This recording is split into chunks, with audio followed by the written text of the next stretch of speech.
È la sapiente arte del maestro battilamiere Andrea Agnoletto, quella trasmessa a 15 studenti dell'Ipsia Bernardi di Padova che hanno ricevuto l'attestato del corso di restauro di auto storiche organizzato dall'Accademia del Restauro di CNA Padova, operativa dal 2016.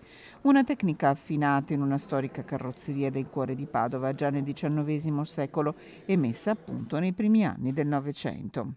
Una tecnica green, in modo che con pochissimi attrezzi, senza l'ausilio di pressione di aria, di olio, di corrente elettrica, si può costruire un qualcosa di importante. Questo è un corso PON, quindi extracurricolare, a cui hanno partecipato i ragazzi sia delle quarte e quinte diurno e anche i ragazzi del corso serale, proprio grazie alla maestria del maestro Agnoletto per approfondire questo aspetto, questa professione così richiesta poi dal territorio. Un mercato fiorente, quello del restauro, che richiede capacità e sapere, ed ecco allora che grazie al mestiere le abili mani degli artigiani plasmano ferro e lamiere con colpi di semplici martelli, lime e saldatrici all'acetilene. Si stanno recuperando delle esperienze che ormai stavano per scomparire nel nostro territorio. Noi siamo nel mondo dell'automobile, siamo tra le nazioni più citate al mondo, sia per la bellezza dei nostri prodotti che delle nostre